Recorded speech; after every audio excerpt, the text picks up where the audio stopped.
Hey there, guys! How's it going for today? It's me, Adam, here again for another episode. And in today's episode, we will be discussing whether w.o.t.c should keep printing these insanely powerful staples in EDH. Alright, so we're discussing whether w.o.t.c or Wizards of the Coast should keep printing all of the really powerful staples that they've been printing into Commander and EDH or EDH. And basically the answer is no. So that's it. Well, see you guys later. Hope you've been... No, but honestly, really, truly, no is definitely the answer. It's one of those hard things to sort of fight against because I think it's easier to a degree, in a sense, to make a staple sometimes, or sometimes almost accidentally make a staple, versus make something a little bit more creative or a little bit more special or whatnot. And again, getting the power level and whatnot right for EDH is sometimes quite difficult because you think to yourself that EDH, is quite a strong format, and it is in many ways. An effect that is very small and minute isn't going to really cut the mustard per se in the format for a effect that has a much wider reaching effect in the format is going to be much more well received and much more worthwhile, because again, if something deals damage to target player or target opponent, or makes a target opponent lose life, then that's just not that good, because in EDH you've got often 2 or 3 opponents, so you really need things that affect a wide range of people, or that can affect a wide range of people, and affect a wide range of different strategies, because again, you never know what you're going to come up against. So it is good to have certain staples to a degree, because decks do need certain cards to actually function and actually work and all this sort of stuff. That's sort of semi-obvious, but again, it's one of those things. We can see that some of these staples are becoming somewhat problematic in our format, certainly to a certain degree. I don't think like Arcane Signet is too problematic, but it does cause that whole, well, everyone's running it type thing, or less diversity among decks sort of thing. So I do get that, but it's one of those things that is somewhat unavoidable. It's not like everyone will always get it every time, in every hand either. It's one of those things, like that's a misconception. Just more good effects that are in colors that do need it are things that I do think that they should look at. So some of the more limited things that would really help out colors that sort of need the extra synergy would be really good, or just even giving colors more things to do, especially with their legendaries and things like this, that actually give people like a deck to build something with, being like, okay, I want to do this and I want to do it in these colors or this color or whatever. Now, where's a commander that I can do that with? Oh, okay, there's none that exist. Okay, great. And there's basically no synergies for this in this color. Okay, wow, well, since there's none of these things in that color, what's the point in me playing it to a degree? So the only point to me playing it is all of these staples when I get down to it, because when you say to me, build a mono white deck or build a mono red deck or whatever, to me, it's like, well, what's the point? Because immediately my mind does go to staple cards like that and be like, okay, I could run this and I could run that and whatnot. I could run, Arcane Signet, I could run Felwar Stone, I could run several other cards and whatnot, Mind Stone, all of this sort of thing, and then be like, okay, cool. now I have like 38 planes or 38 islands or whatever. So mainly my ramp would probably be pretty easy to figure out. And then like the rest of the deck is like question mark. Like what else would I play in this deck, like beyond staples? So it's just one of those things. It's like, well, there's nothing really that much out there especially in mono white, that's like really good and really drawing and has a real synergy. That's the thing. I want more things that I can play around with, like things that will work in, doesn't matter which color it is, but again, certainly the lesser played colors, because there's no like, advantage. There's no, like, here's the reason why to play mono white. Wow, this is a super amazing card that everyone has got to play in mono white specifically, or whatever. There's just like nothing like that. And the same is true for like mono red, really, and mono black and things like that. For a lot of the, colors, there isn't that much that's like screams out to be like, wow, play this in your mono green deck or whatever.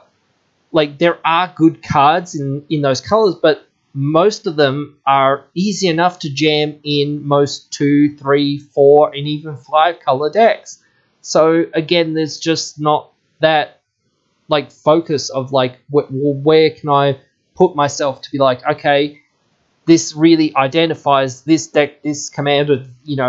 It's a very niche card, but it's a very, good card for this deck, or it's a very good commander, and it's a very, like good reason to play this color because it gives me a lot of, things to do and a lot of options or whatnot, or it's really good at doing what it's doing, so it's a really good option for a commander if I want a mono deck, or if I want a deck that's a bit more of a challenge or whatever, things like that. Or, maybe there are several other cards that are, out there that I don't really, know about too much, that are really like, wow, now I have all these reasons to be like, wow, play this deck because this deck will be sick and amazing and be, able to be played against all kinds of other decks at all different tables and in all different power levels and whatnot for the most part.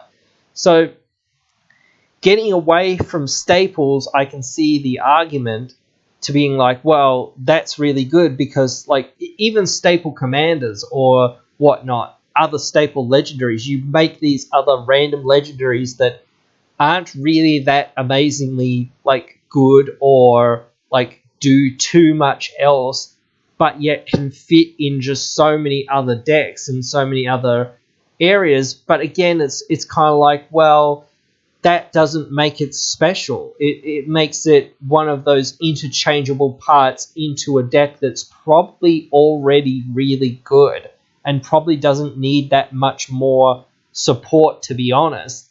So that's one of those things. It's like, if a card does, your laundry and does your mail and does your taxes, and it adds up and subtracts for you, and it bakes your cookies while you're killing people, like, that's obviously a really good card. But, again, it's like I'm using all these metaphors and whatnot, but again, that's kind of what it's like. It's like all these cards do so much and it's got a mountain of text on it, and whatnot. But again, like, like there's nothing special per se about it because it's not, limited. And that's sometimes the better thing, is that, that whole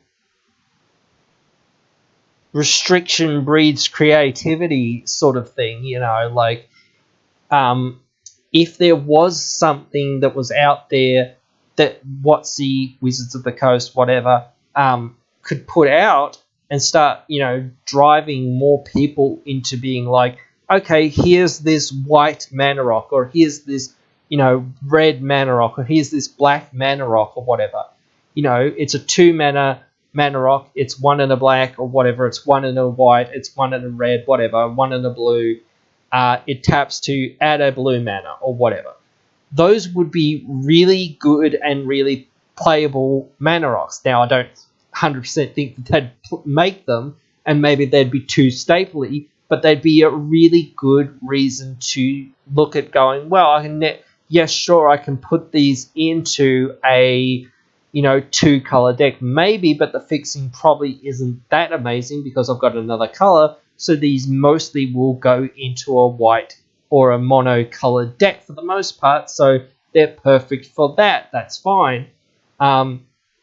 So again, if they redid the diamond cycle somehow and they actually entered untapped, that would be a great start, because then like more monocolored decks would actually want to play these cards and they'd actually be halfway decent, rather than somewhat medium. I don't think it's busted to have these mana rocks come into play untapped. You've got Arcane Signet, Felwar Stone, and all of these other mana rocks that can tap for multiple colors of mana, yet they come in untapped. But all the diamonds come in tapped. Like, what? Why can't they come in untapped? Like, not that that's going to be always the biggest deal, but again, just one of those things. People think that they're staple cards, but they're not really that good, because again, they're limited probably to just being monocolored cards for the most part.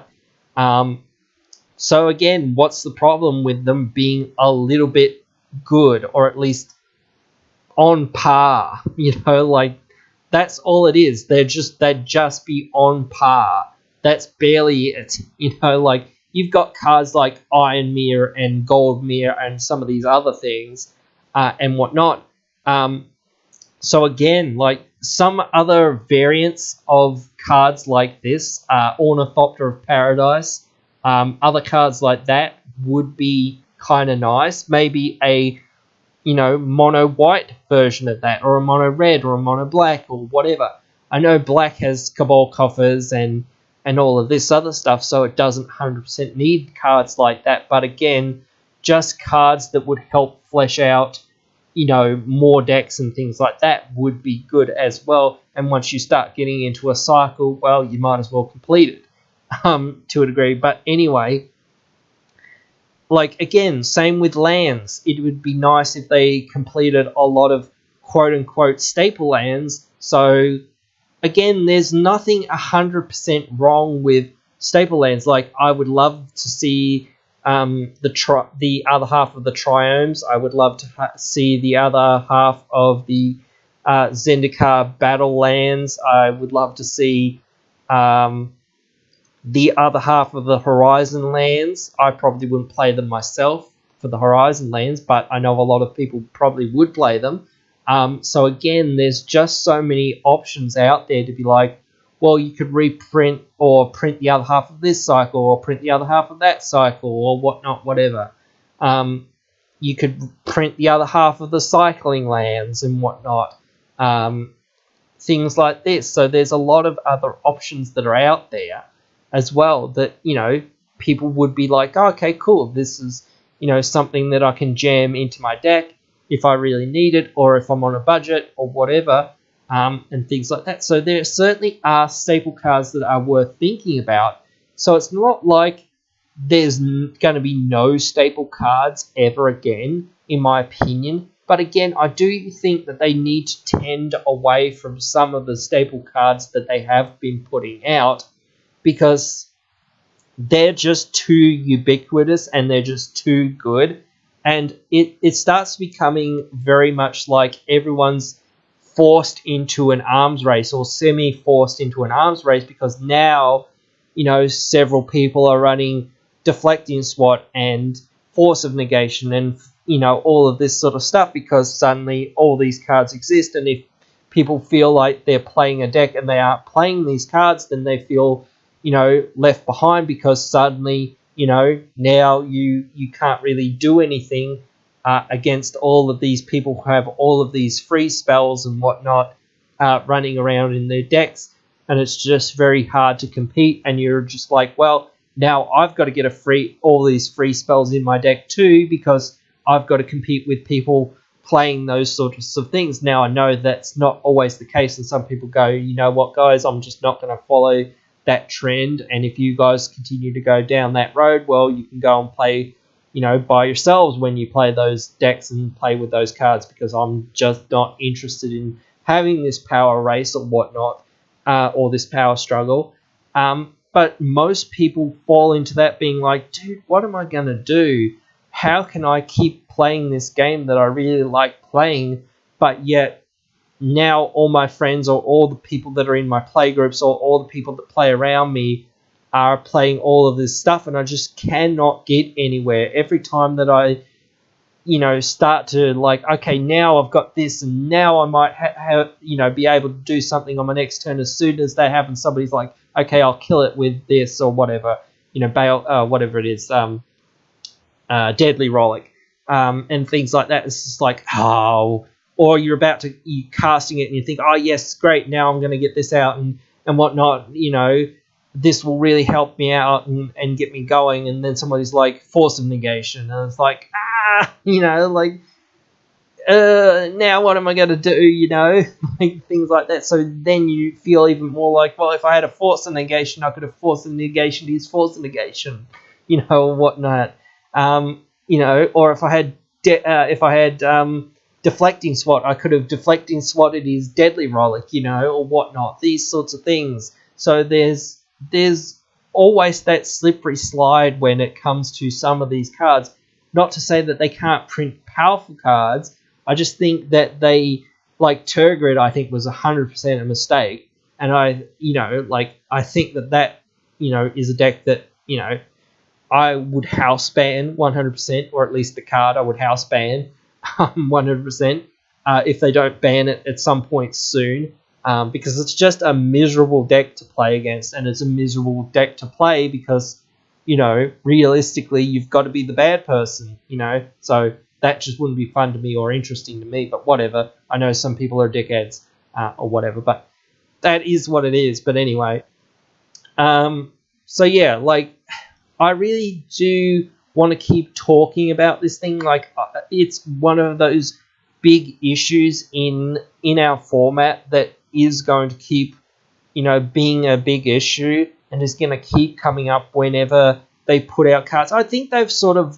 learnt a lot about like what certain people want, and certainly there is the other half of the coin where it's like CDH, and this is where I'm again sort of like, well, maybe we really need a different ban list from CDH. CDH needs to be its own thing, because it really is, in the end of the day, its own thing, its own beast, its own format completely. And I've said that like in a couple of videos here and there, and even made a full video about it. But again, I really do think that might be the only way around it, because again, you just see a lot of these lists that turn into, very high powered decks and whatnot, and semi CDH decks, and it's just like, well, you're just like playing on a completely different level from the rest of us. You might as well be just playing in a different set of rules from the rest of us. So it doesn't really gel with the rest of the format, really. So again, I don't know. It's just one of those difficult things, and whatnot, to govern and to decide what's going on and what's right and what's wrong. But again, it is tough because, we are at the mercy of w.o.t.c printing whatever they're going to print. We can't, we can say what we would like to see or what we would not like to see maybe. But then there's also the CDH group, or the Jank group, or whatever, that's in EDH, again, that's like, well, this is what we want, and this is the sort of thing that we want. I think the Jank group's pretty happy whenever another chair tribal card is printed or whatever, things like that, and whatnot. But again, that is what it is. But, it's just one of those things that, again, we do need to be mindful of. And I do know that CDH players and whatnot, the people who want to play higher powered stuff, aren't doing the things that they do on purpose. They play the game the way they want to play it. Or most people that are playing that way play that way because that's the way that they want to play it. They don't play games, to purposely, most of the time, hurt anyone's feelings or, give anyone a bad time, because when they're playing people who aren't playing the same power level as them, they're like, oh, wow, geez, this is boring. I'm just going to run away with this game. Wow. whoa, I really stepped into the wrong pot here. This isn't very interesting. I'm just going to win. Wow, great. Even though that's sort of the goal of the deck, it's just like there's no resistance. Wow. And whatnot. No one's got anything cool. Wow. Um, and I've made everyone miserable. Wow. Oh dear. People are going to be mad at me. Things like that. So again, like it's one of those things about the format. Like, everyone who's playing at different power levels and different strategies all want different things. And that's like what I think should be. There should be a little bit of something for everyone. There shouldn't just be all of these like auto-include cards or semi-auto-include cards or seemingly auto-include cards that are just like uber powerful and just take over games or basically leave people like in the dust and being like, oh, okay, cool, great. Like I was just about to set up something and maybe I would be able to defend myself, but now you've deflecting swatted my one kill spell that I finally got after several turns of trying to dig for it. Now I'm just probably dead and like you're in first place anyway. It wouldn't have hurt you to lose one of your things. Wow. Things like that. So it's just one of those things about how some people like view playing. Yes, sure, play to win again, but at certain points sometimes it's like, well, it's not going to hurt me that much to lose this piece or to lose that at this point. So, and I might want to actually give the other players, a small sliver of a chance sometimes to actually like have a chance in this game rather than just like, nah, it's a shutout and bye bye. Like that's it. But again, it's one of those things about the game. Sometimes some people just get off to a really good start. You never know. Next game, they're just like, nah, nothing's going on over here, buddy. Like there are games that I have that are like that too. It's just like, dude, nothing is happening, nothing's going on. Other games, wow, I'm off to the races, or sort of off to the races at least, but still not much is going on because I don't have payoffs or whatnot, or I don't have the actual cards that I actually need to have my deck doing the things that I really want it to be doing. All I'm getting is lands and ramp. I'm not getting the cards that actually pay off, my synergies and my strategy. So, what more can I do but try to hope that I'll draw it eventually, or whatnot. So it is that way. It can look like, oh, he's doing pretty well over there, but, realistically, I'm just like realistically top decking or whatnot. Or if I don't top deck the right thing, then as soon as like my advantage goes away, I'm done. Like that's it. I won't be in this game probably for another 5 turns, and then probably somebody will win by the time that I just put my commander back out or whatever, and that'll be all I've done. So yeah, like it is one of those things that it can be deceptive as well. So, but anyway, guys, it's one of those things. I want to know more about what you guys think about some of these staple cards and whatnot. I did go over every single card, but of course we know, some of those cards that are out there and whatnot. Sometimes I think like some of the wheels and some of that stuff, and like I'm glad like Hull Breacher got banned because that was one of the main problems with all the wheels. It's just like, oh, you're just adding insults to injury even more, and things like this. So again, whatever, but sure. Anyway, guys, as I say, let me know your thoughts down there in the comments below. I'll be sure to try to respond to all the comments. I really do love interacting with you guys, talking about all these EDH geeky things that we love. And yeah, so I'll see you down there in the comments below. I'll see you in the next one. Hey, you've just finished watching one of our videos. A bunch of other videos are popping up on your screen now for you to check out, so why not check them out?